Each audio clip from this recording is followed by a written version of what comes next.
A continuación, una edición especial de Armas de Guerra. Los submarinos. La terrorífica arma silenciosa de Hitler en la batalla por dominar el Atlántico. Diseñados y construidos en secreto, se acercaron más a la victoria total que cualquier otra arma alemana. Para el submarino solo hay dos clases de barcos, los submarinos y los objetivos. Vean la potencia desenfrenada de las manadas de lobos. Es la increíble historia de un arma gloriosa que se convirtió en un ataúd de hierro. Una exclusiva de Armas de Guerra. Los submarinos y marineros de los U-Boats de Hitler. A continuación.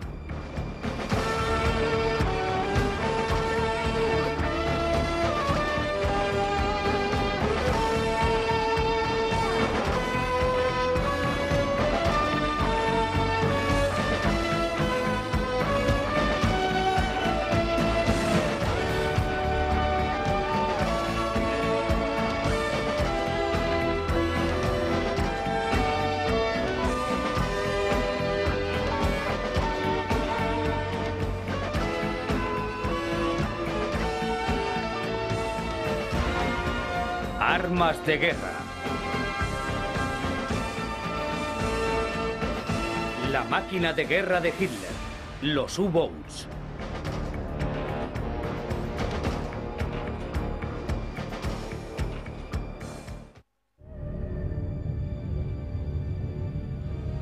Después de más de 70 años todavía se encuentran algunos.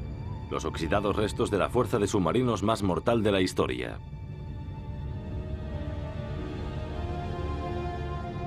Algunos los conocían como lobos grises, otros los llamaban ataúdes de acero, pero todos llegaron a respetar la potencia de los U-Boats.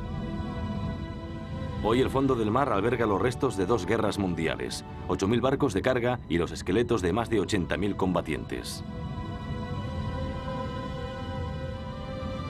Intactos durante décadas, los retorcidos cascos de los submarinos alemanes esconden la amenaza que fueron antaño. Por 2 veces en una generación tuvieron el destino de Europa en su poder ellos solos.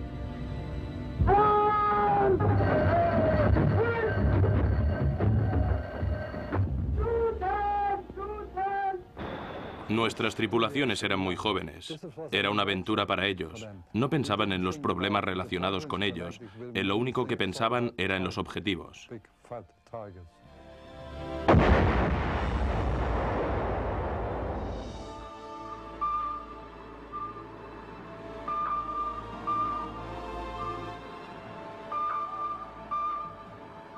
En aquel momento deseabas estar en la infantería o en el ejército de tierra donde al menos tenías la trinchera.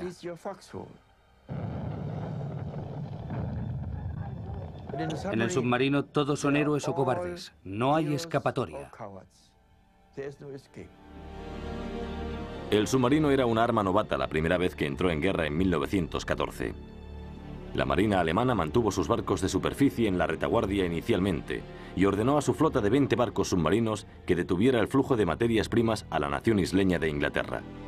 La Marina inglesa hizo poco caso.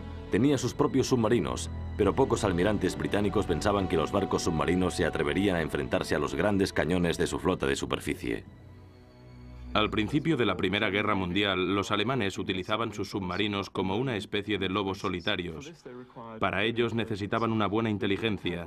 No tenían aviones de largo alcance que se la proporcionase y tenían que depender de agentes que informaban la salida de convoys de Nueva York o Halifax en Nueva Escocia. Tenían que utilizar sus cálculos para intentar situarse en una posición desde donde poder interceptar dichos convoys.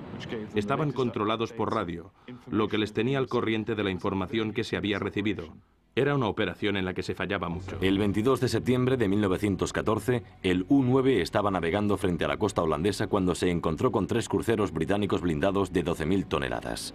El teniente Otto Petergen ordenó a su submarino que se sumergiera.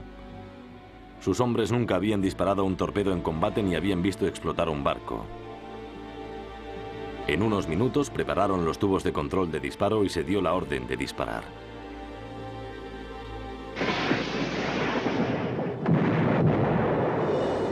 En la confusión que siguió, todos los barcos se pararon.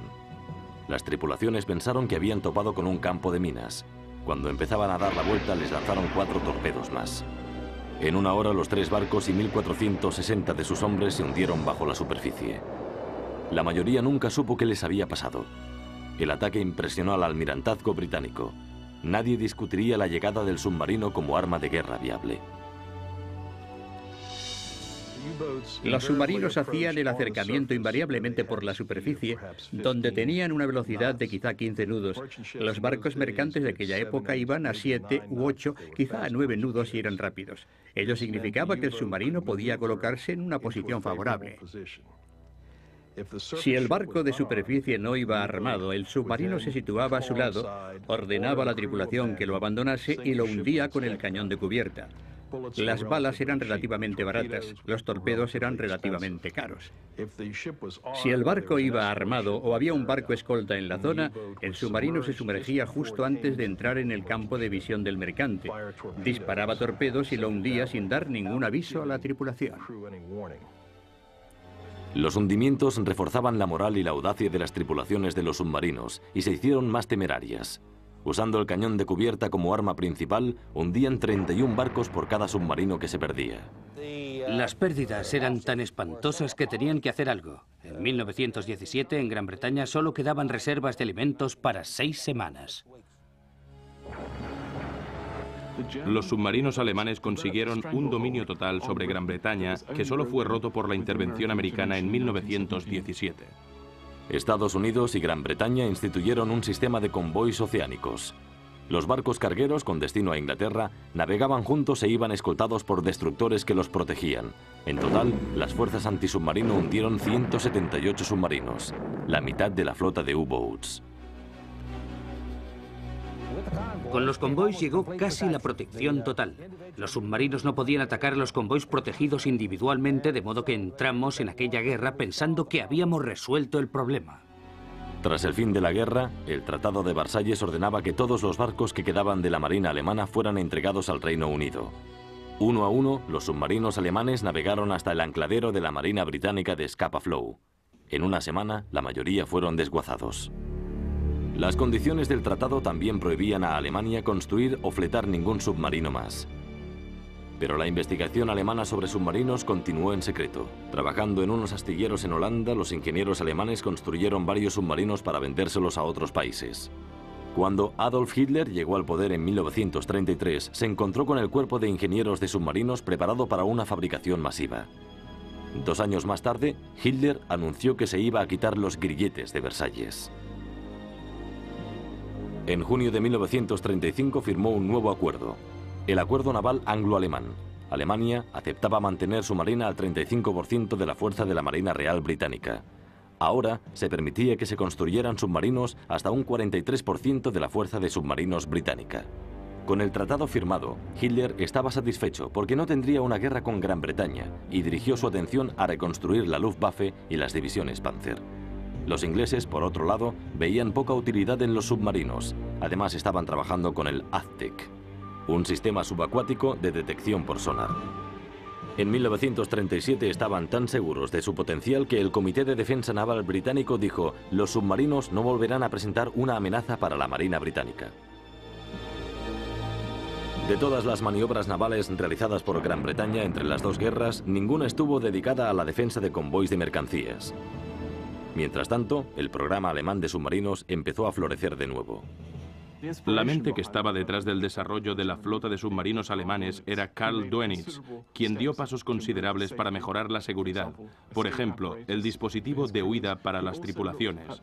Y también analizó la clase de tácticas y las operaciones que realizarían en la eventualidad de una guerra. Llevó los submarinos en sí más lejos que cualquier otra persona en cuanto a inspiración. A finales de 1935 ya se habían materializado 14 submarinos en los astilleros de Kiel. Para ocultarlos y protegerlos, se construyeron escondites subterráneos reforzados por techos de hormigón de 4 metros de grosor, cañones antiaéreos y lo último en detectores acústicos de sonido de aviones.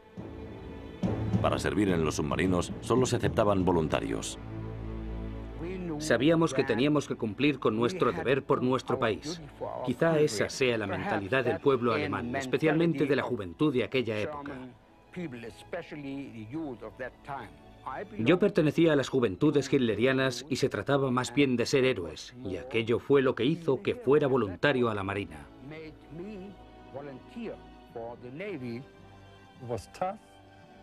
Era duro, estabas apretado, era sucio, era pesado, pero eras un hombre cuando volvías de una o dos patrullas.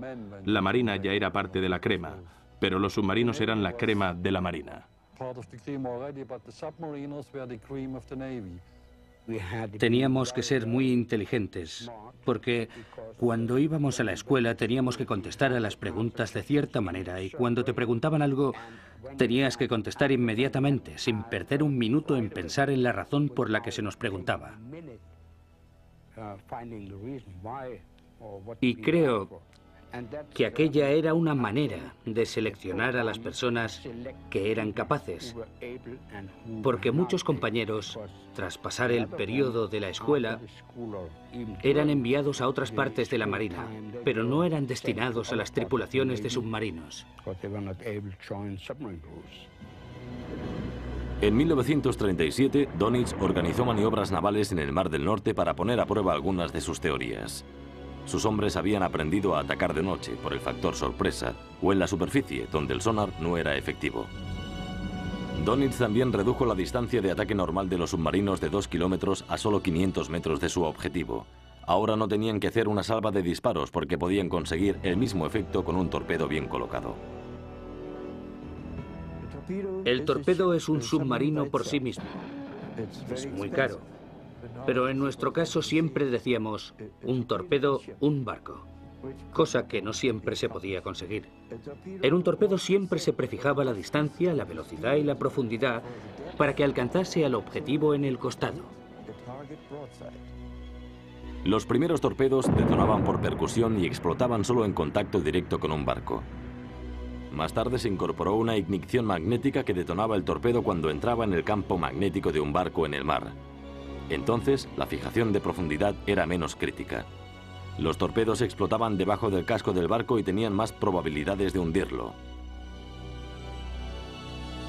El tratado anglo-alemán restringía el tonelaje total de los submarinos alemanes, pero no su cantidad.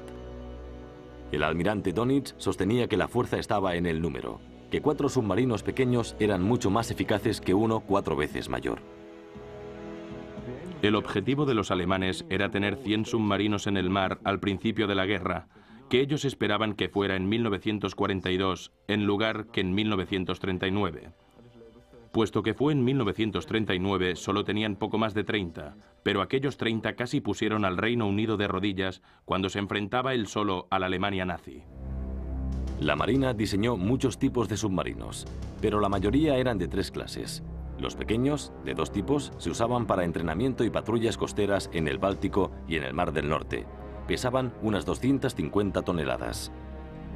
Los de tipo 9, entre 1.100 y 1.400 toneladas, estaban diseñados para patrullas largas por el Atlántico y más allá. Los de tamaño mediano, tipo 7, pesaban de 500 a 750 toneladas. Diseñados para largas travesías, se construyeron en mayor cantidad que cualquier otro submarino en la historia. 2 motores diésel de 1.400 caballos les permitían ir por la superficie a 17 nudos. Cuando se sumergían, los ingenieros pasaban a 2 motores eléctricos de 750 caballos que daban una velocidad máxima de 8 nudos.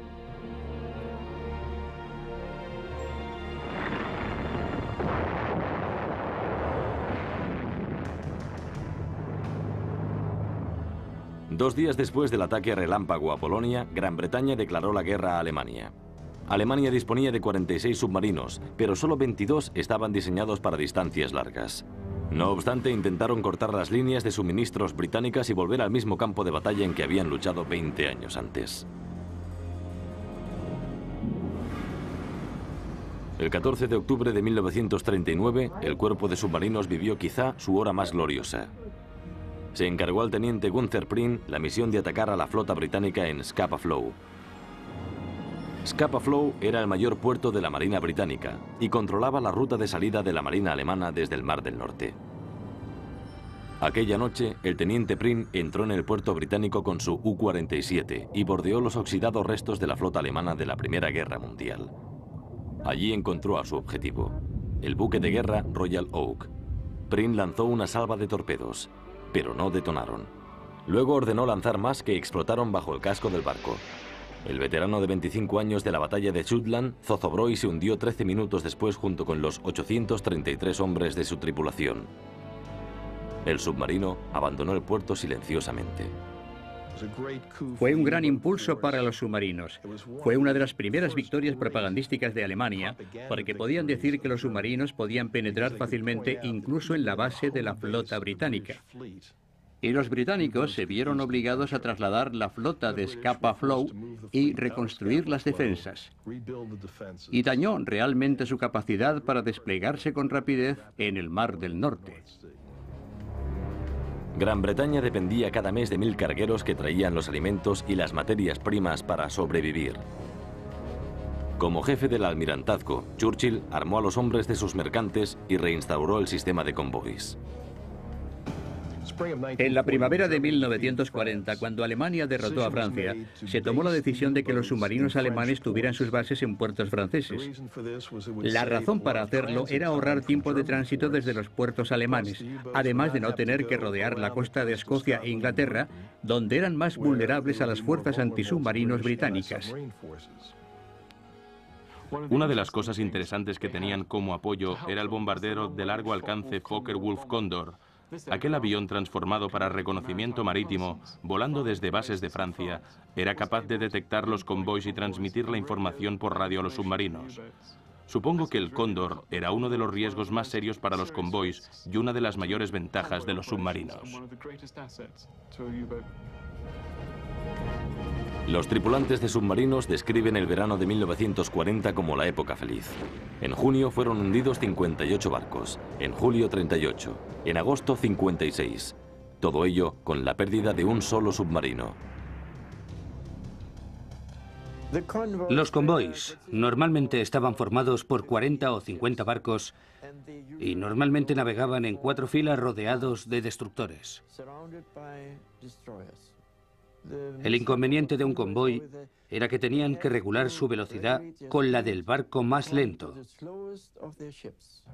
Y ello les hacía ir a veces a 13 kilómetros por hora. Los convoys necesitaban disciplina y paciencia. Para compensar sus bajas velocidades, los convoys cambiaban de rumbo frecuentemente, zigzagueando por el océano. En octubre de 1940, un convoy de 35 barcos salió de Newfoundland. Solo 14 llegaron a Inglaterra. Para agravar el problema, las compañías aseguradoras estadounidenses compartían los riesgos con reaseguradoras europeas y se intercambiaban información en la que detallaban las cargas de los barcos y las fechas de salida. Aquellos detalles caían sistemáticamente en manos de la inteligencia naval alemana.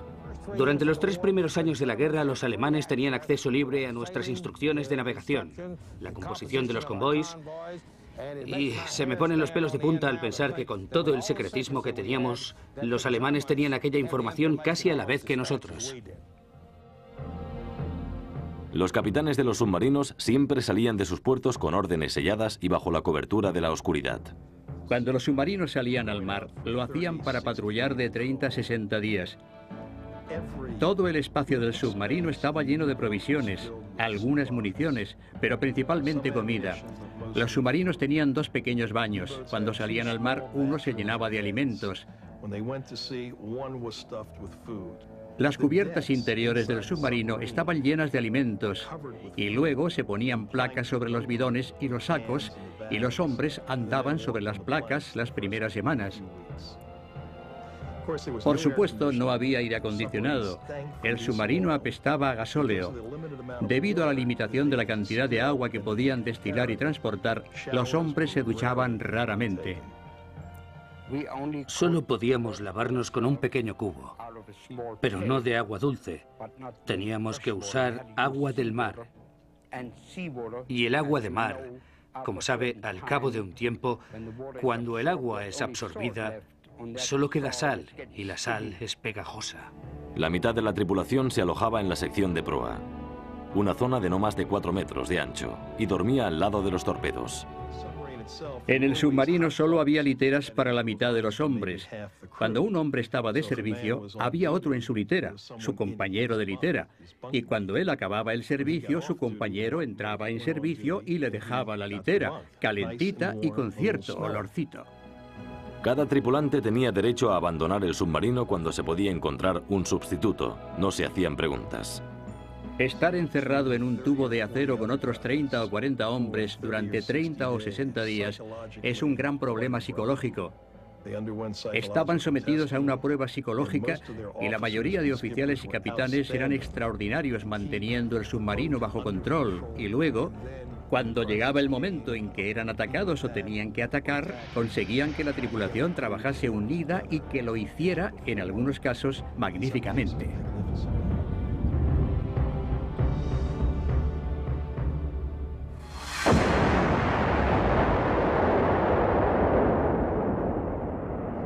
Cuando un torpedo daba en el blanco, era un gran alivio, porque habías estado semanas patrullando, intentando encontrar a alguien y aquella búsqueda día tras día te iba agotando.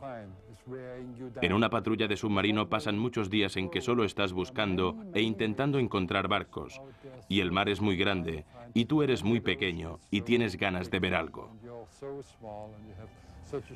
El submarino iba a poca velocidad para ahorrar gasóleo, y si de pronto se aumentaba la velocidad era porque debía haber algo, debía haber un objetivo, o alguien debía haber visto algo. Y todos salían de las literas a preguntar qué pasaba, por qué habíamos aumentado la velocidad. ¿Hay algo? E intentábamos enterarnos, de manera que cuando realmente había un objetivo, y si disparábamos a un objetivo, era un alivio.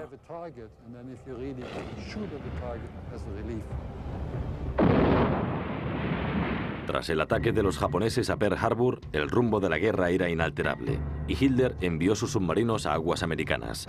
Los submarinos se posaban en el fondo del mar de día y subían a la superficie por la noche. Solo vi los coches pasando con las luces todavía encendidas, pero no nos esperaban. Nadie en el mundo, ni las personas de la Marina, ni la de los submarinos, nadie podía imaginar que los alemanes podrían haber cruzado el Atlántico, luchar allí y tener todavía suficiente combustible para volver. A principios de 1942 manteníamos las luces encendidas en las ciudades de la costa este. Una de las razones era que nuestra flota costera necesitaba las luces para navegar por la costa, pero por supuesto también eran faros para los submarinos alemanes. Con las luces de Nueva York, Cabo Hatteras y Miami detrás de ellos, la silueta de los barcos americanos quedaba perfectamente definida de noche.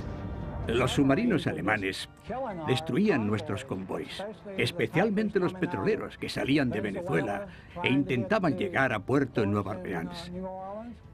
Ellos esperaban a que los petroleros salieran de allí y hacían estragos. Los usaban para prácticas de tiro. Como máximo, en los 6 meses siguientes, los alemanes nunca tuvieron más de 12 submarinos en aquella zona. Y en aquellos submarinos había unos 600 hombres. Pero en aquellos 6 meses hundieron 2,5 millones de toneladas de mercancías delante de nuestra costa. Se veían los barcos ardiendo desde las playas. Las fuerzas estadounidenses se movilizaron a lo largo de la costa. Los puertos principales se protegieron con redes de acero antisubmarino y eran patrullados por lanchas rápidas. Con dirigibles de la Marina por el aire y miles de yates privados abajo, todos los ojos estaban alerta. Al aumentar el número de submarinos, sus capitanes empezaron a concentrar sus ataques en el medio del Atlántico, donde los aviones de vigilancia de largo alcance no podían patrullar durante mucho tiempo. Allí los submarinos ejecutaron la estrategia maestra del almirante Dönitz, el ataque en grupos conocidos como manadas de lobos.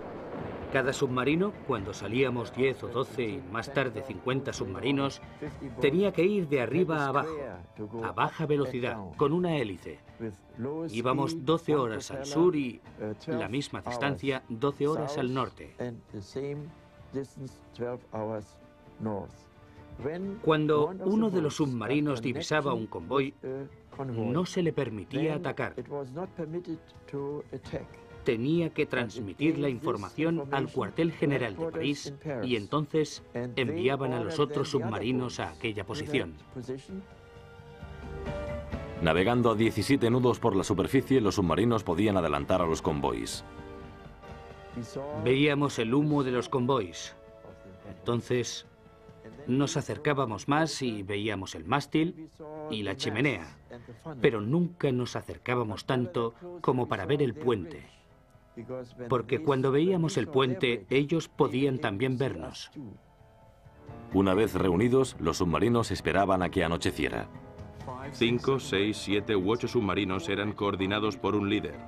Situaba quizá 2 submarinos delante del convoy, 2 para atacar por el lado y 1 para coger a los rezagados por detrás. Podían usar operaciones de señuelo en las que un submarino atacaba a los escoltas y los alejaba mientras los otros submarinos atacaban a los barcos mercantes.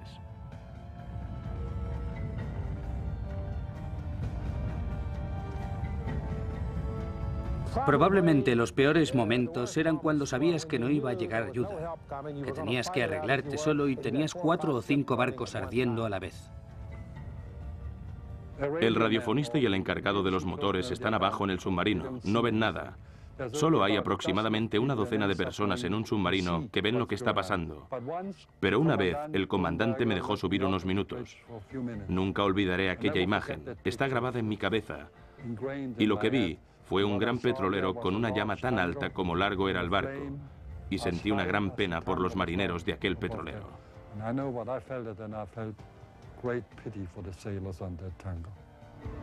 En 1941, los submarinos hicieron desaparecer 445 barcos, perdiendo solo 38 de los suyos.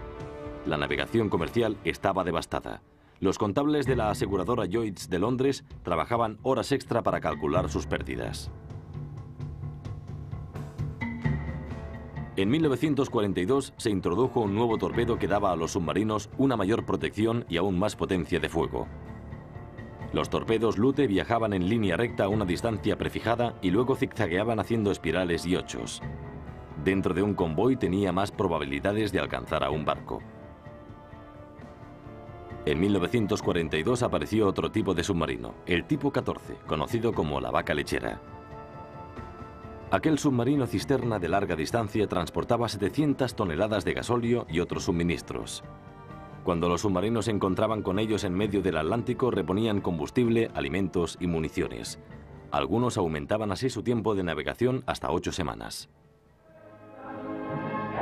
Con banderines que representaban sus conquistas, las tripulaciones de los submarinos volvían a casa donde eran recibidos como héroes.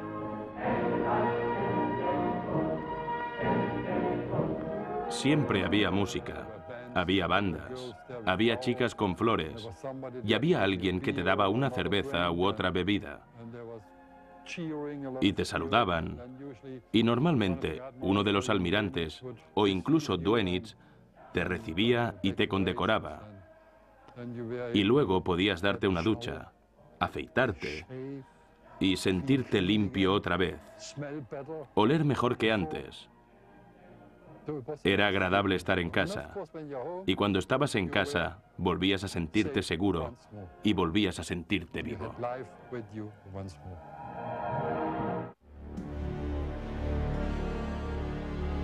En 1942, los submarinos alemanes habían hundido 1094 cargueros. En diciembre, Dönitz tenía a su disposición 397 submarinos, casi 100 más de los que esperaba inicialmente. En 1943, Gran Bretaña estaba a semanas de quedar al margen de la guerra por el hambre. Los ataques de los submarinos alemanes a los convoys habían tenido tanto éxito en 1943 que los británicos pensaban en dejar de usar los convoys. Aunque los convoys fueron los que les habían salvado en la Primera Guerra Mundial, pero ahora los submarinos eran mucho más efectivos. Pero la estrategia de la manada de lobos también tenía sus puntos débiles. Recaía demasiada responsabilidad sobre el submarino perseguidor, y cuando los convoys empezaron a organizar la cobertura aérea detrás de ellos, el submarino se vio obligado a sumergirse, y a velocidades inferiores bajo el agua no podía seguir al convoy. El mando centralizado de los submarinos era su mayor desventaja. Para transmitir sus posiciones, los submarinos tenían que romper el silencio de radio, y no sabían que sus transmisiones eran detectadas por varias estaciones aliadas en la costa. Trabajando al unísono, las estaciones se orientaban en la dirección de los mensajes de radio y localizaban su posición. Los convoys eran desviados y los destructores más próximos eran enviados a la zona. En mayo de 1941, los británicos perfeccionaron un radar marino de superficie que podía detectar la torre de mando desde 4 kilómetros de distancia. El radar significaba que el submarino no podía emerger fácilmente sin ser detectado. El radar podía localizarlos con lluvia, en la oscuridad, y obligarlos a estar sumergidos incluso de noche. Aquello privaba realmente a los submarinos de su movilidad. Al ampliarse el alcance de la cobertura aérea en ambos lados del Atlántico, el espacio no cubierto en el medio se redujo a solo 960 kilómetros. Entonces Dönitz decidió llevarse sus submarinos al norte. La guerra en el Atlántico dio un giro radical en 1943. En marzo perdimos casi 100 barcos. Y las bajas entre las tripulaciones fueron terribles por las tormentas que no se pudo rescatar a muchos de ellos. La mayor batalla de convoys de todos los tiempos se libró a mediados de marzo. Era un convoy combinado.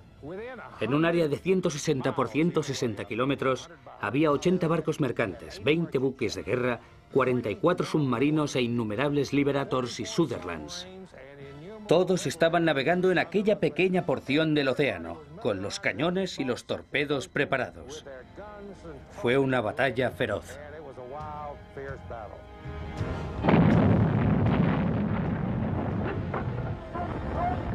En abril, los convoys lograron alejar a todos los submarinos atacantes.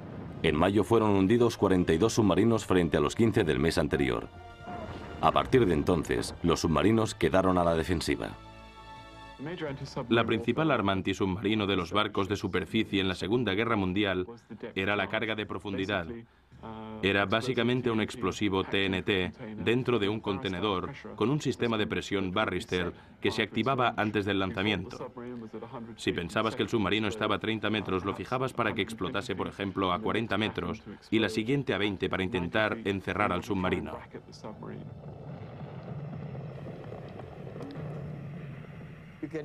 Podías oír el chapoteo de las cargas de profundidad cuando chocaban con la superficie. Entonces, contábamos 8 segundos y oíamos la explosión. Cuando explotaban encima de nosotros o al lado, eran peligrosas, mortales. Era terrible. Lo único que podías hacer era quedarte allí mirando arriba, escuchando y esperando la siguiente carga. Eso vuelve loco a todo el mundo.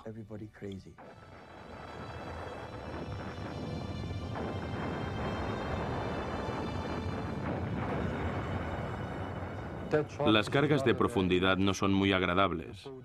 El submarino se mueve, las luces se rompen, la gente se queda pálida y nadie dice ni una palabra. Solo puedes susurrar, y ni siquiera eso si es posible porque no quieres hacer ningún ruido. Cualquier sonido viaja por el agua mejor que por el aire. La única defensa que tenían los submarinos ante un ataque con cargas de profundidad era sumergirse más abajo que las explosiones. Pero al sumergirse el submarino, la presión externa aumentaba rápidamente, poniendo a prueba los límites a los que un comandante se arriesgaría a llevar su submarino. A 150 metros, la presión del agua es de 16 toneladas por 30 centímetros cuadrados. Nadie sabe cuánto más puedes descender porque los que llegaron a profundidades mayores ya no lo pueden contar. Murieron, se comprimieron. Los submarinos contaban con un sensor que detectaba las señales de radar aliadas. En la primavera de 1943 se instalaron cañones antiaéreos. En 1941 se instaló el primero de una nueva clase de radares en un avión del mando costero británico. Pequeño y potente, el radar aire-superficie podía detectar a los submarinos cuando emergían. Su único inconveniente era que no funcionaba a corto alcance. Durante las últimas fases de un acercamiento, el contacto desaparecía y solo se podía localizar la posición de un submarino por avistamiento.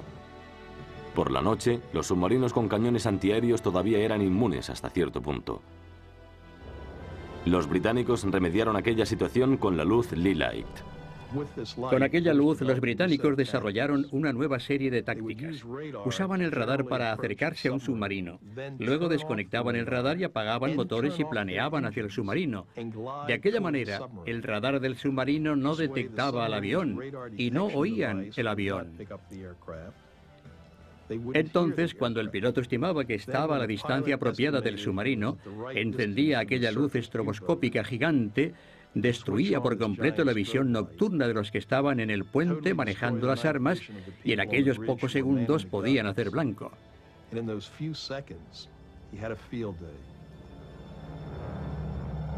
La victoria del radar en el verano de 1943 dejó claro que los submarinos tendrían que retirarse de la superficie o abandonar por completo la batalla del Atlántico.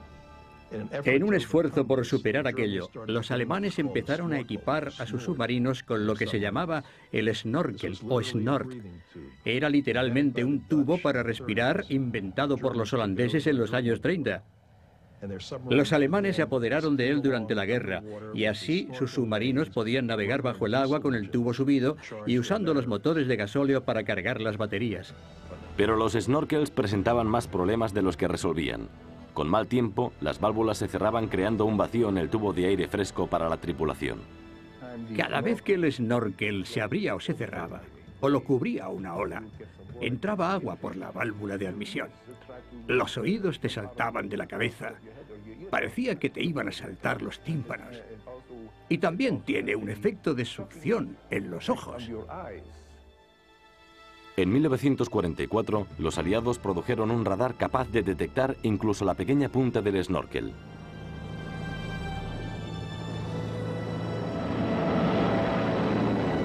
A finales de 1944, Alemania tenía 442 submarinos operativos, pero también había perdido 245.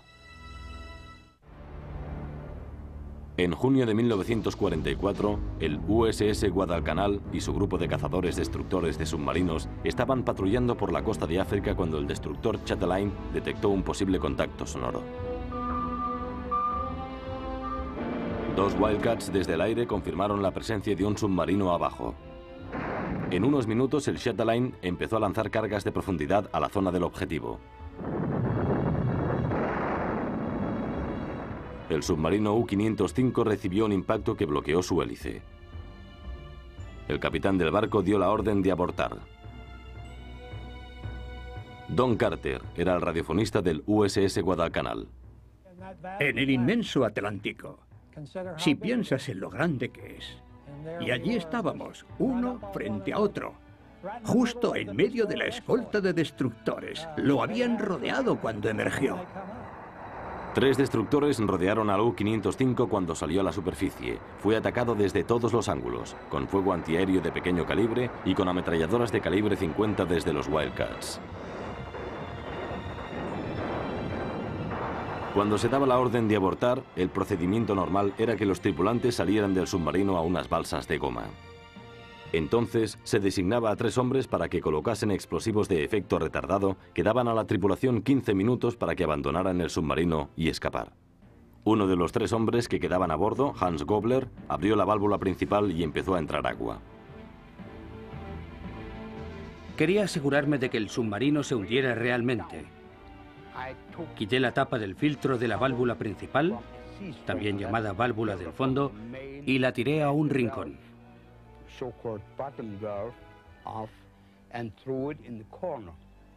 Pero si hubiera sabido que el enemigo pensaba entrar en el submarino, la habría tirado fuera.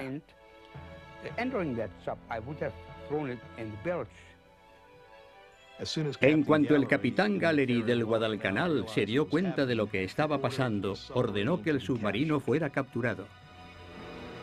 Desde 1815 ningún grupo de abordaje americano había capturado un buque de guerra enemigo en alta mar.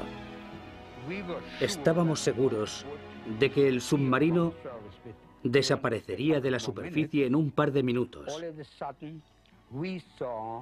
Pero de pronto vimos barcas que venían hacia el submarino desde uno de los destructores. Y pensamos que estaban mal de la cabeza porque el submarino iba a explotar.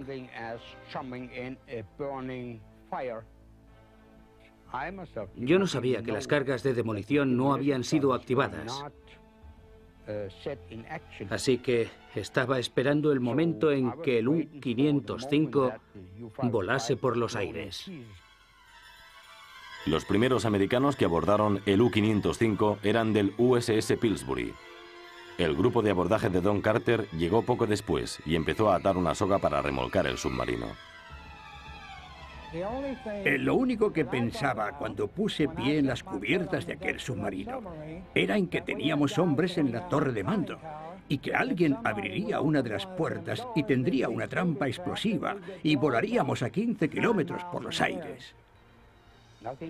No pasó nada, y aquello nos hizo sentirnos de algún modo muy tristes y muy mal, porque sabíamos que éramos el único submarino alemán capturado por la Marina de Estados Unidos.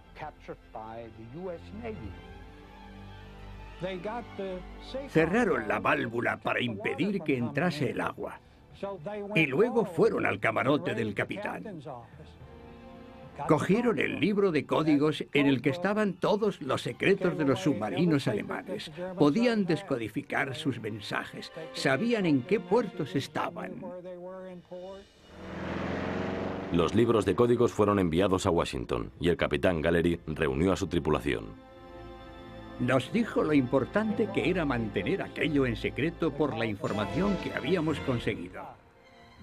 El capitán Gallery nos dijo que si alguien hablaba de aquello, acabarían sabiendo quién había sido y que no habría juicio. Habría un consejo de guerra y un fusilamiento al amanecer. Así que todos teníamos miedo. Dijeron que fue el secreto mejor guardado de la Segunda Guerra Mundial. En los últimos 2 años había muchos grupos de búsqueda y destrucción. Mucha cobertura aérea, muchas escoltas, así que fue una carnicería. Los alemanes perdieron 785 submarinos durante la guerra y probablemente en ningún otro momento de la historia militar ha mantenido una fuerza la moral tan alta ante unas pérdidas tan tremendas. El 4 de mayo de 1945, Dönitz ordenó el regreso a casa de todos los submarinos. Tras su rendición a las fuerzas aliadas, les ordenó que salieran a la superficie y se entregasen a los británicos. Su última transmisión fue: habéis luchado como leones. Ahora tengo que daros la orden más dura de vuestra carrera. Subid a la superficie, izad una gran bandera negra y entregaos al enemigo. Por segunda vez en 30 años, los submarinos fracasaron en su intento de derrotar a las marinas del mundo y tuvieron que terminar sus carreras en puertos enemigos. El U-505 descansa en el Museo de la Ciencia y la Industria de Chicago. Intacto, dejado prácticamente como estaba tras su captura, el U-505 es un testimonio mudo en memoria de sus camaradas caídos. En cierto modo todavía están aquí. Pero irónicamente, comparten el mismo destino que los barcos que tenían que derrotar.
Estos documentales están dedicados a los hombres y mujeres que son o han sido reporteros de guerra, así como a los valerosos fotógrafos de todos los países cuyo trabajo ha contribuido a conservar imágenes de la historia de las Fuerzas Armadas.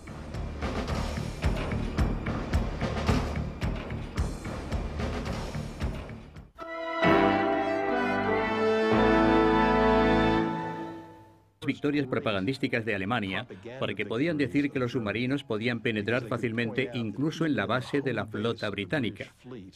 Y los británicos se vieron obligados a trasladar la flota de Scapa Flow y reconstruir las defensas. Y dañó realmente su capacidad para desplegarse con rapidez en el Mar del Norte. Gran Bretaña dependía cada mes de 1000 cargueros que traían los alimentos y las materias primas para sobrevivir. Como jefe del almirantazgo, Churchill armó a los hombres de sus mercantes y reinstauró el sistema de convoys. En la primavera de 1940, cuando Alemania derrotó a Francia, se tomó la decisión de que los submarinos alemanes tuvieran sus bases en puertos franceses. La razón para hacerlo era ahorrar tiempo de tránsito desde los puertos alemanes, además de no tener que rodear la costa de Escocia e Inglaterra, donde eran más vulnerables a las fuerzas antisubmarinos británicas. Una de las cosas interesantes que tenían como apoyo era el bombardero de largo alcance Focke-Wulf Condor. Aquel avión transformado para reconocimiento marítimo, volando desde bases de Francia, era capaz de detectar los convoys y transmitir la información por radio a los submarinos. Supongo que el Cóndor era uno de los riesgos más serios para los convoys y una de las mayores ventajas de los submarinos. Los tripulantes de submarinos describen el verano de 1940 como la época feliz. En junio fueron hundidos 58 barcos, en julio 38, en agosto 56. Todo ello con la pérdida de un solo submarino. Los convoys normalmente estaban formados por 40 o 50 barcos y normalmente navegaban en 4 filas rodeados de destructores. El inconveniente de un convoy era que tenían que regular su velocidad con la del barco más lento. Y ello les hacía ir a veces a 13 kilómetros por hora. Los convoys necesitaban disciplina y paciencia. Para compensar sus bajas velocidades, los convoys cambiaban de rumbo frecuentemente, zigzagueando por el océano. En octubre de 1940, un convoy de 35 barcos salió de Newfoundland. Solo 14 llegaron a Inglaterra.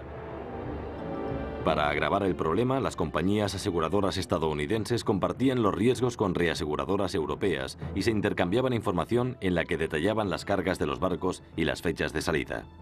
Aquellos detalles caían sistemáticamente en manos de la inteligencia naval alemana. Durante los 3 primeros años de la guerra, los alemanes tenían acceso libre a nuestras instrucciones de navegación, la composición de los convoys. Y se me ponen los pelos de punta al pensar que con todo el secretismo que teníamos, los alemanes tenían aquella información casi a la vez que nosotros. Los capitanes de los submarinos siempre salían de sus puertos con órdenes selladas y bajo la cobertura de la oscuridad. Cuando los submarinos salían al mar, lo hacían para patrullar de 30 a 60 días. Todo el espacio del submarino estaba lleno de provisiones, algunas municiones, pero principalmente comida. Los submarinos tenían 2 pequeños baños. Cuando salían al mar, uno se llenaba de alimentos. Las cubiertas interiores del submarino estaban llenas de alimentos y luego se ponían placas sobre los bidones y los sacos y los hombres andaban sobre las placas las primeras semanas. Por supuesto, no había aire acondicionado. El submarino apestaba a gasóleo. Debido a la limitación de la cantidad de agua que podían destilar y transportar, los hombres se duchaban raramente. Solo podíamos lavarnos con un pequeño cubo, pero no de agua dulce. Teníamos que usar agua del mar. Y el agua de mar, como sabe, al cabo de un tiempo, cuando el agua es absorbida, solo queda sal, y la sal es pegajosa. La mitad de la tripulación se alojaba en la sección de proa, una zona de no más de 4 metros de ancho, y dormía al lado de los torpedos. En el submarino solo había literas para la mitad de los hombres. Cuando un hombre estaba de servicio, había otro en su litera, su compañero de litera. Y cuando él acababa el servicio, su compañero entraba en servicio y le dejaba la litera, calentita y con cierto olorcito. Cada tripulante tenía derecho a abandonar el submarino cuando se podía encontrar un sustituto. No se hacían preguntas. Estar encerrado en un tubo de acero con otros 30 o 40 hombres durante 30 o 60 días es un gran problema psicológico. Estaban sometidos a una prueba psicológica y la mayoría de oficiales y capitanes eran extraordinarios manteniendo el submarino bajo control. Y luego, cuando llegaba el momento en que eran atacados o tenían que atacar, conseguían que la tripulación trabajase unida y que lo hiciera, en algunos casos, magníficamente.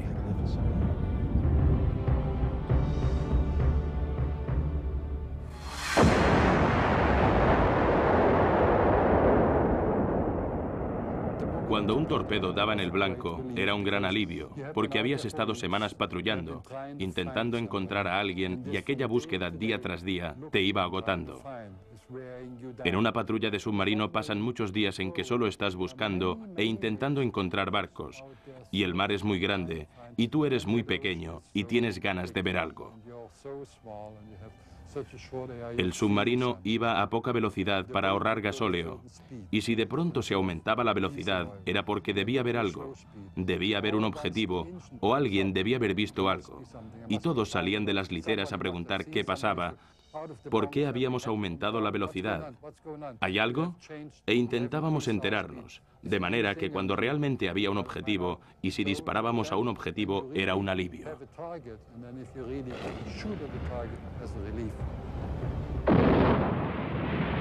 Tras el ataque de los japoneses a Pearl Harbor, el rumbo de la guerra era inalterable, y Hitler envió sus submarinos a aguas americanas. Los submarinos se posaban en el fondo del mar de día y subían a la superficie por la noche. Solo vi los coches pasando con las luces todavía encendidas, pero no nos esperaban. Nadie en el mundo, ni las personas de la Marina, ni la de los submarinos, nadie podía imaginar que los alemanes podrían haber cruzado el Atlántico, luchar allí y tener todavía suficiente combustible para volver. A principios de 1942 manteníamos las luces encendidas en las ciudades de la costa este. Una de las razones era que nuestra flota costera necesitaba las luces para navegar por la costa, pero por supuesto también eran faros para los submarinos alemanes. Con las luces de Nueva York, Cabo Hatteras y Miami detrás de ellos, la silueta de los barcos americanos quedaba perfectamente definida de noche. Los submarinos alemanes destruían nuestros convoys, especialmente los petroleros que salían de Venezuela e intentaban llegar a puerto en Nueva Orleans. Ellos esperaban a que los petroleros salieran de allí y hacían estragos. Los usaban para prácticas de tiro.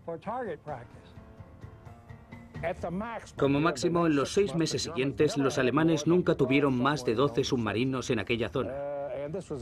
Y en aquellos submarinos había unos 600 hombres. Pero en aquellos 6 meses hundieron 2,5 millones de toneladas de mercancías delante de nuestra costa. Se veían los barcos ardiendo desde las playas. Las fuerzas estadounidenses se movilizaron a lo largo de la costa. Los puertos principales se protegieron con redes de acero antisubmarino y eran patrullados por lanchas rápidas. Con dirigibles de la Marina por el aire y miles de yates privados abajo, todos los ojos estaban alerta. Al aumentar el número de submarinos, sus capitanes empezaron a concentrar sus ataques en el medio del Atlántico, donde los aviones de vigilancia de largo alcance no podían patrullar durante mucho tiempo.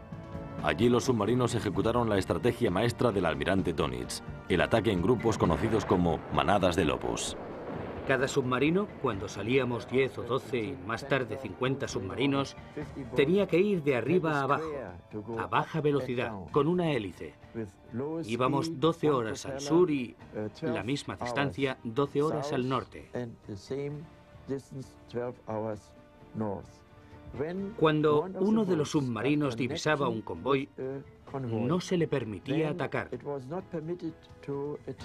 Tenía que transmitir la información al cuartel general de París y entonces enviaban a los otros submarinos a aquella posición.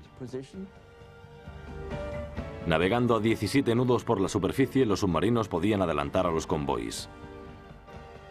Veíamos el humo de los convoys. Entonces nos acercábamos más y veíamos el mástil y la chimenea, pero nunca nos acercábamos tanto como para ver el puente, porque cuando veíamos el puente, ellos podían también vernos. Una vez reunidos, los submarinos esperaban a que anocheciera. 5, 6, 7 u 8 submarinos eran coordinados por un líder. Situaba quizá 2 submarinos delante del convoy, 2 para atacar por el lado y 1 para coger a los rezagados por detrás. Podían usar operaciones de señuelo en las que un submarino atacaba a los escoltas y los alejaba mientras los otros submarinos atacaban a los barcos mercantes.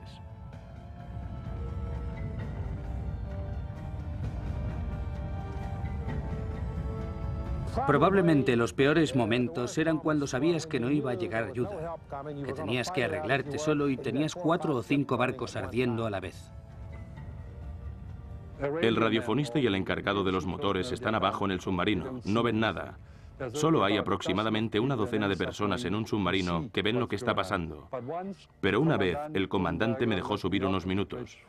Nunca olvidaré aquella imagen, está grabada en mi cabeza. Y lo que vi fue un gran petrolero con una llama tan alta como largo era el barco. Y sentí una gran pena por los marineros de aquel petrolero.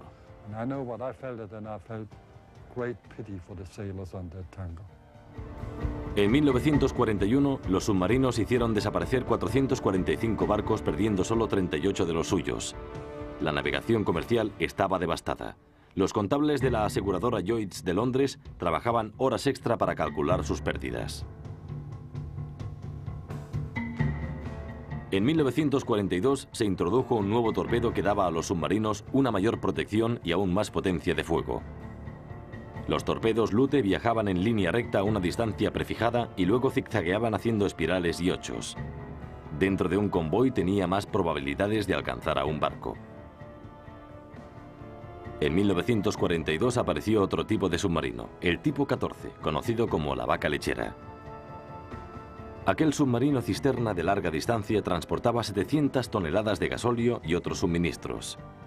Cuando los submarinos se encontraban con ellos en medio del Atlántico, reponían combustible, alimentos y municiones.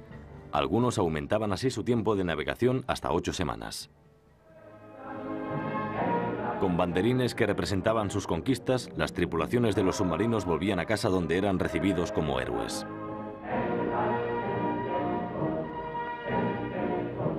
Siempre había música, había bandas, había chicas con flores y había alguien que te daba una cerveza u otra bebida. Y te saludaban. Y normalmente uno de los almirantes o incluso duenits te recibía y te condecoraba. Y luego podías darte una ducha, afeitarte y sentirte limpio otra vez. Oler mejor que antes. Era agradable estar en casa. Y cuando estabas en casa, volvías a sentirte seguro y volvías a sentirte vivo.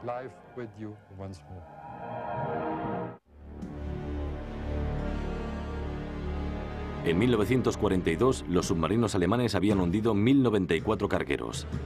En diciembre, Dönitz tenía a su disposición 397 submarinos, casi 100 más de los que esperaba inicialmente. En 1943, Gran Bretaña estaba a semanas de quedar al margen de la guerra por el hambre. Los ataques de los submarinos alemanes a los convoys habían tenido tanto éxito en 1943 que los británicos pensaban en dejar de usar los convoys. Aunque los convoys fueron los que les habían salvado en la Primera Guerra Mundial, pero ahora los submarinos eran mucho más efectivos. Pero la estrategia de la manada de lobos también tenía sus puntos débiles. Recaía demasiada responsabilidad sobre el submarino perseguidor, y cuando los convoys empezaron a organizar la cobertura aérea detrás de ellos, el submarino se vio obligado a sumergirse, y a velocidades inferiores bajo el agua no podía seguir al convoy. El mando centralizado de los submarinos era su mayor desventaja. Para transmitir sus posiciones, los submarinos tenían que romper el silencio de radio, y no sabían que sus transmisiones eran detectadas por varias estaciones aliadas en la costa. Trabajando al unísono, las estaciones se orientaban en la dirección de los mensajes de radio y localizaban su posición. Los convoys eran desviados y los destructores más próximos eran enviados a la zona. En mayo de 1941, los británicos perfeccionaron un radar marino de superficie que podía detectar la torre de mando desde 4 kilómetros de distancia. El radar significaba que el submarino no podía emerger fácilmente sin ser detectado. El radar podía localizarlos con lluvia, en la oscuridad, y obligarlos a estar sumergidos incluso de noche. Aquello privaba realmente a los submarinos de su movilidad. Al ampliarse el alcance de la cobertura aérea en ambos lados del Atlántico, el espacio no cubierto en el medio se redujo a solo 960 kilómetros. Entonces Dönitz decidió llevarse sus submarinos al norte. La guerra en el Atlántico dio un giro radical en 1943.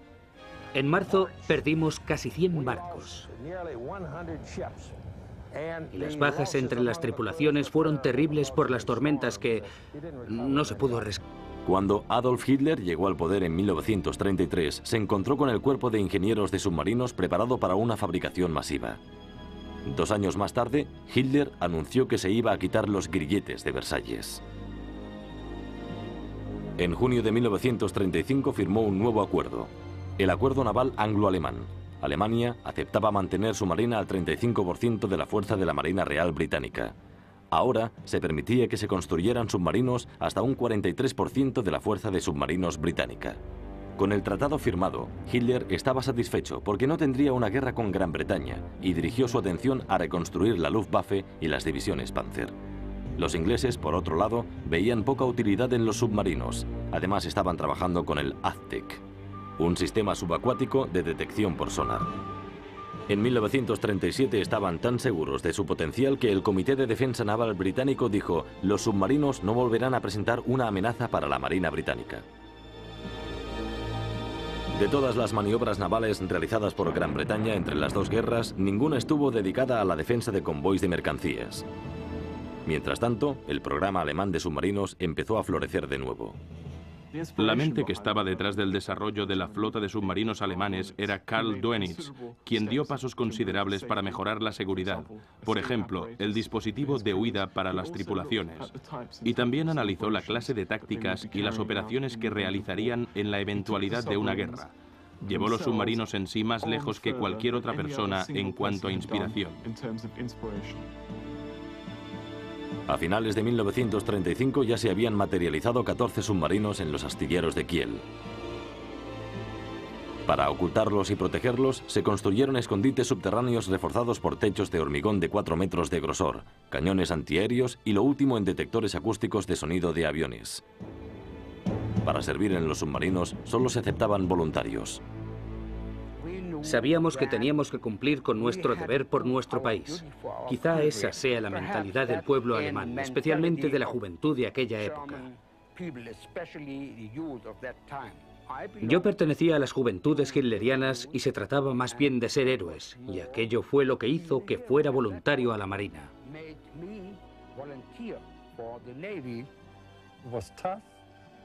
Era duro, estabas apretado, era sucio, era pesado, pero eras un hombre cuando volvías de 1 o 2 patrullas. La Marina ya era parte de la crema, pero los submarinos eran la crema de la Marina. Teníamos que ser muy inteligentes, porque cuando íbamos a la escuela teníamos que contestar a las preguntas de cierta manera y cuando te preguntaban algo tenías que contestar inmediatamente, sin perder un minuto en pensar en la razón por la que se nos preguntaba. Y creo que aquella era una manera de seleccionar a las personas que eran capaces, porque muchos compañeros, tras pasar el periodo de la escuela, eran enviados a otras partes de la Marina, pero no eran destinados a las tripulaciones de submarinos. En 1937, Dönitz organizó maniobras navales en el Mar del Norte para poner a prueba algunas de sus teorías. Sus hombres habían aprendido a atacar de noche por el factor sorpresa o en la superficie, donde el sonar no era efectivo. Dönitz también redujo la distancia de ataque normal de los submarinos de 2 kilómetros a solo 500 metros de su objetivo. Ahora no tenían que hacer una salva de disparos porque podían conseguir el mismo efecto con un torpedo bien colocado. El torpedo es un submarino por sí mismo.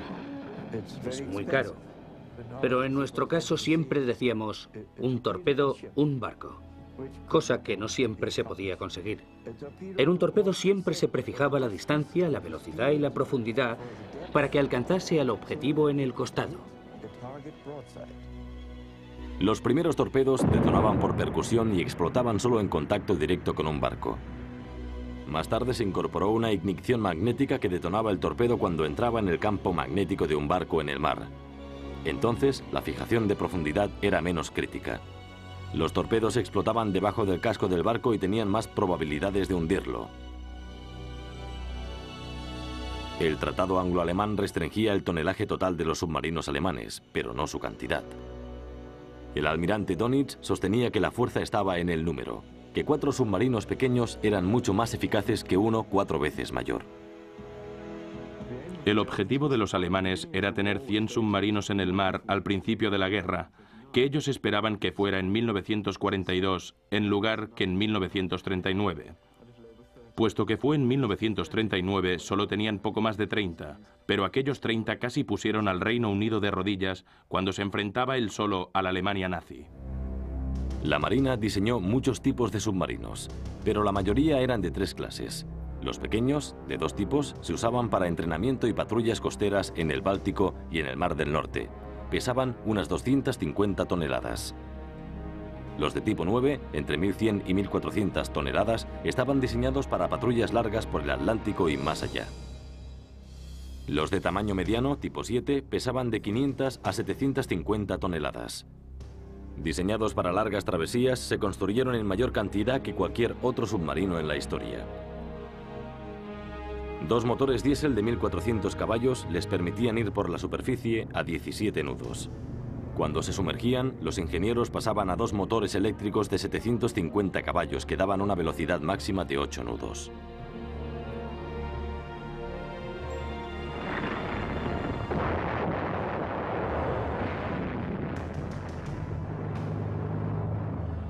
Dos días después del ataque relámpago a Polonia, Gran Bretaña declaró la guerra a Alemania. Alemania disponía de 46 submarinos, pero solo 22 estaban diseñados para distancias largas. No obstante, intentaron cortar las líneas de suministros británicas y volver al mismo campo de batalla en que habían luchado 20 años antes. El 14 de octubre de 1939, el cuerpo de submarinos vivió quizá su hora más gloriosa. Se encargó al teniente Gunther Pring la misión de atacar a la flota británica en Scapa Flow. Scapa Flow era el mayor puerto de la Marina británica y controlaba la ruta de salida de la Marina alemana desde el Mar del Norte. Aquella noche, el teniente Pring entró en el puerto británico con su U-47 y bordeó los oxidados restos de la flota alemana de la Primera Guerra Mundial. Allí encontró a su objetivo, el buque de guerra Royal Oak. Pring lanzó una salva de torpedos, pero no detonaron. Luego ordenó lanzar más que explotaron bajo el casco del barco. El veterano de 25 años de la batalla de Jutland zozobró y se hundió 13 minutos después junto con los 833 hombres de su tripulación. El submarino abandonó el puerto silenciosamente. Fue un gran impulso para los submarinos. Fue una de las primeras... Rescatar a muchos de ellos. La mayor batalla de convoys de todos los tiempos se libró a mediados de marzo. Era un convoy combinado. En un área de 160 por 160 kilómetros había 80 barcos mercantes, 20 buques de guerra, 44 submarinos e innumerables Liberators y Sutherlands. Todos estaban navegando en aquella pequeña porción del océano, con los cañones y los torpedos preparados. Fue una batalla feroz.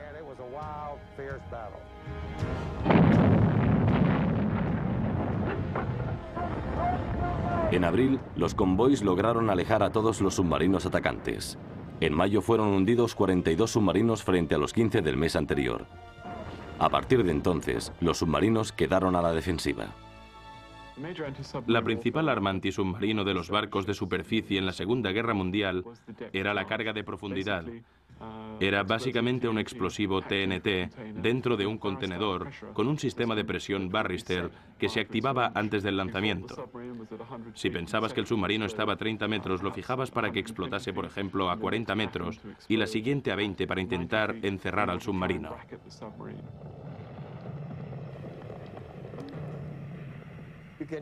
Podías oír el chapoteo de las cargas de profundidad cuando chocaban con la superficie. Entonces, contábamos 8 segundos y oíamos la explosión. Cuando explotaban encima de nosotros o al lado, eran peligrosas, mortales. Era terrible. Lo único que podías hacer era quedarte allí mirando arriba, escuchando y esperando la siguiente carga. Eso vuelve loco a todo el mundo.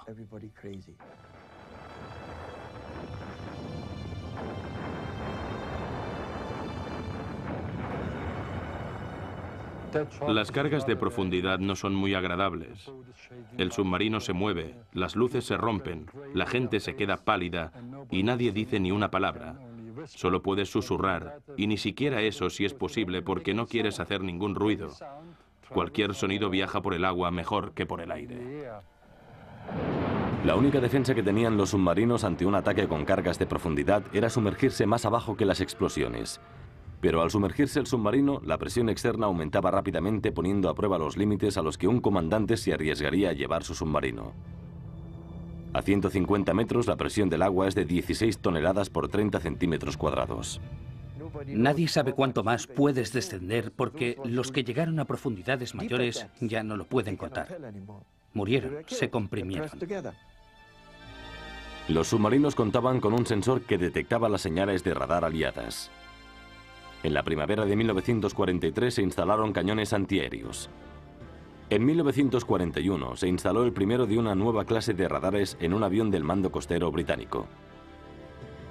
Pequeño y potente, el radar aire-superficie podía detectar a los submarinos cuando emergían. Su único inconveniente era que no funcionaba a corto alcance. Durante las últimas fases de un acercamiento, el contacto desaparecía y solo se podía localizar la posición de un submarino por avistamiento. Por la noche, los submarinos con cañones antiaéreos todavía eran inmunes hasta cierto punto. Los británicos remediaron aquella situación con la luz Lee-Light. Con aquella luz, los británicos desarrollaron una nueva serie de tácticas. Usaban el radar para acercarse a un submarino.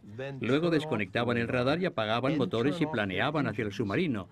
De aquella manera, el radar del submarino no detectaba al avión y no oían el avión. Entonces, cuando el piloto estimaba que estaba a la distancia apropiada del submarino, encendía aquella luz estroboscópica gigante, destruía por completo la visión nocturna de los que estaban en el puente manejando las armas y en aquellos pocos segundos podían hacer blanco.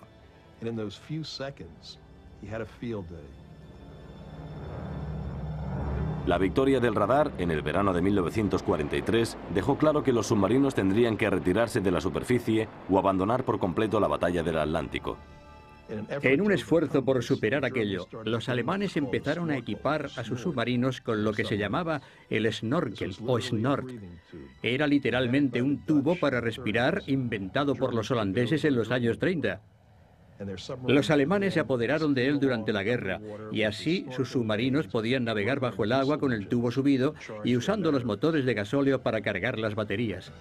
Pero los snorkels presentaban más problemas de los que resolvían. Con mal tiempo, las válvulas se cerraban creando un vacío en el tubo de aire fresco para la tripulación. Cada vez que el snorkel se abría o se cerraba, o lo cubría una ola, entraba agua por la válvula de admisión. Los oídos te saltaban de la cabeza. Parecía que te iban a saltar los tímpanos. Y también tiene un efecto de succión en los ojos. En 1944, los aliados produjeron un radar capaz de detectar incluso la pequeña punta del snorkel.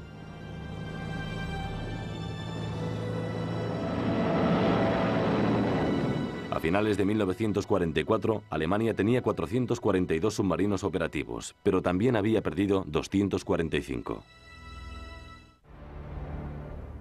En junio de 1944, el USS Guadalcanal y su grupo de cazadores destructores de submarinos estaban patrullando por la costa de África cuando el destructor Chatelaine detectó un posible contacto sonoro. Dos Wildcats desde el aire confirmaron la presencia de un submarino abajo. En unos minutos, el Chatelaine empezó a lanzar cargas de profundidad a la zona del objetivo. El submarino U-505 recibió un impacto que bloqueó su hélice. El capitán del barco dio la orden de abortar. Don Carter era el radiofonista del USS Guadalcanal. En el inmenso Atlántico, si piensas en lo grande que es, y allí estábamos, uno frente a otro, justo en medio de la escolta de destructores. Lo habían rodeado cuando emergió. 3 destructores rodearon al U-505 cuando salió a la superficie. Fue atacado desde todos los ángulos, con fuego antiaéreo de pequeño calibre y con ametralladoras de calibre 50 desde los Wildcats. Cuando se daba la orden de abortar, el procedimiento normal era que los tripulantes salieran del submarino a unas balsas de goma. Entonces, se designaba a 3 hombres para que colocasen explosivos de efecto retardado que daban a la tripulación 15 minutos para que abandonaran el submarino y escapar. Uno de los 3 hombres que quedaban a bordo, Hans Gobler, abrió la válvula principal y empezó a entrar agua. Quería asegurarme de que el submarino se hundiera realmente. Quité la tapa del filtro de la válvula principal, también llamada válvula del fondo, y la tiré a un rincón.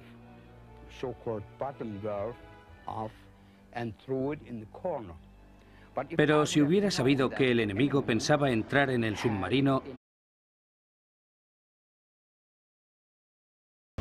A continuación, una edición especial de Armas de Guerra.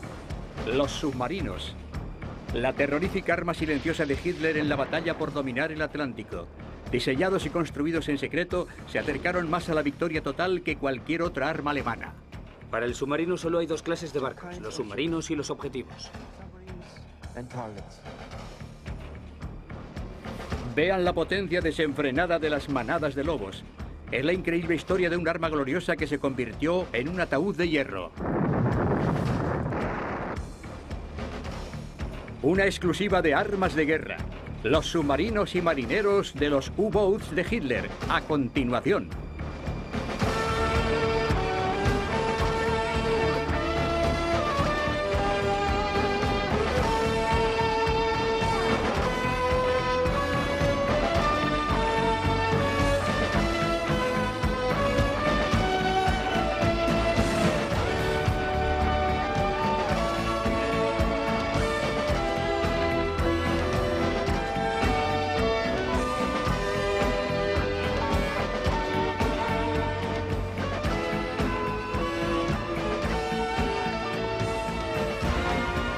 Armas de guerra.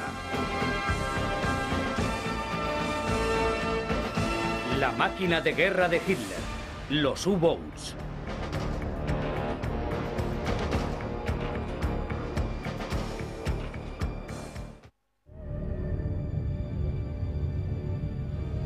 Después de más de 70 años todavía se encuentran algunos. Los oxidados restos de la fuerza de submarinos más mortal de la historia.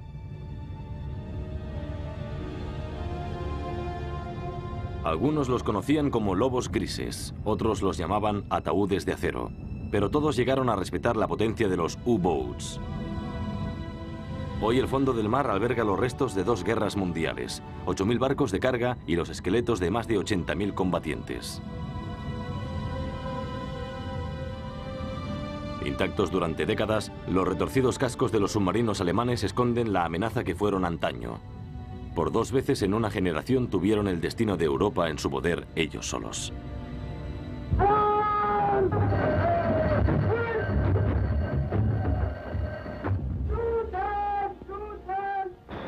Nuestras tripulaciones eran muy jóvenes.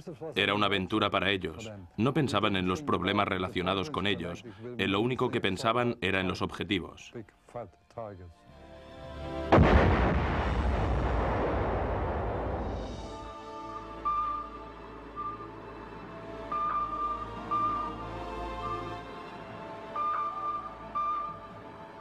En aquel momento deseabas estar en la infantería o en el ejército de tierra donde al menos tenías la trinchera.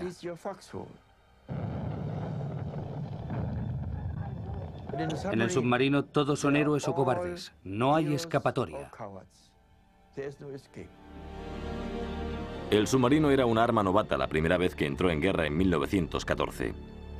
La Marina alemana mantuvo sus barcos de superficie en la retaguardia inicialmente y ordenó a su flota de 20 barcos submarinos que detuviera el flujo de materias primas a la nación isleña de Inglaterra. La Marina inglesa hizo poco caso. Tenía sus propios submarinos, pero pocos almirantes británicos pensaban que los barcos submarinos se atreverían a enfrentarse a los grandes cañones de su flota de superficie. Al principio de la Primera Guerra Mundial, los alemanes utilizaban sus submarinos como una especie de lobos solitarios. Para ellos necesitaban una buena inteligencia. No tenían aviones de largo alcance que se la proporcionase y tenían que depender de agentes que informaban la salida de convoys de Nueva York o Halifax en Nueva Escocia. Tenían que utilizar sus cálculos para intentar situarse en una posición desde donde poder interceptar dichos convoys. Estaban controlados por radio, lo que les tenía al corriente de la información que se había recibido. Era una operación en la que se fallaba mucho. El 22 de septiembre de 1914, el U-9 estaba navegando frente a la costa holandesa cuando se encontró con 3 cruceros británicos blindados de 12.000 toneladas. El teniente Otto Bettergen ordenó a su submarino que se sumergiera.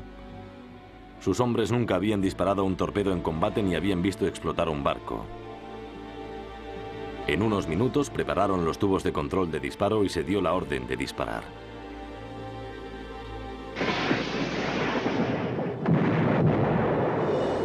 En la confusión que siguió, todos los barcos se pararon.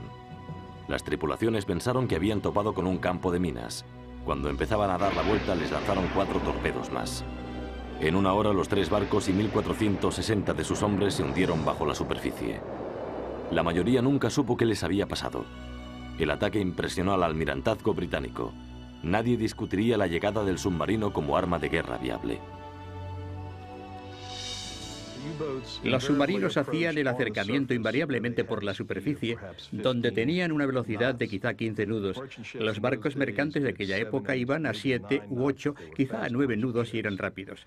Ello significaba que el submarino podía colocarse en una posición favorable. Si el barco de superficie no iba armado, el submarino se situaba a su lado, ordenaba a la tripulación que lo abandonase y lo hundía con el cañón de cubierta. Las balas eran relativamente baratas, los torpedos eran relativamente caros. Si el barco iba armado o había un barco escolta en la zona, el submarino se sumergía justo antes de entrar en el campo de visión del mercante. Disparaba torpedos y lo hundía sin dar ningún aviso a la tripulación. Los hundimientos reforzaban la moral y la audacia de las tripulaciones de los submarinos y se hicieron más temerarias. Usando el cañón de cubierta como arma principal, hundían 31 barcos por cada submarino que se perdía. Las pérdidas eran tan espantosas que tenían que hacer algo. En 1917, en Gran Bretaña, solo quedaban reservas de alimentos para 6 semanas. Los submarinos alemanes consiguieron un dominio total sobre Gran Bretaña que solo fue roto por la intervención americana en 1917. Estados Unidos y Gran Bretaña instituyeron un sistema de convoys oceánicos. Los barcos cargueros con destino a Inglaterra navegaban juntos e iban escoltados por destructores que los protegían. En total, las fuerzas antisubmarino hundieron 178 submarinos, la mitad de la flota de U-boats. Con los convoys llegó casi la protección total. Los submarinos no podían atacar a los convoys protegidos individualmente, de modo que entramos en aquella guerra pensando que habíamos resuelto el problema. Tras el fin de la guerra, el Tratado de Versalles ordenaba que todos los barcos que quedaban de la Marina alemana fueran entregados al Reino Unido. Uno a uno, los submarinos alemanes navegaron hasta el ancladero de la Marina británica de Scapa Flow. En una semana, la mayoría fueron desguazados. Las condiciones del tratado también prohibían a Alemania construir o fletar ningún submarino más. Pero la investigación alemana sobre submarinos continuó en secreto. Trabajando en unos astilleros en Holanda, los ingenieros alemanes construyeron varios submarinos para vendérselos a otros países.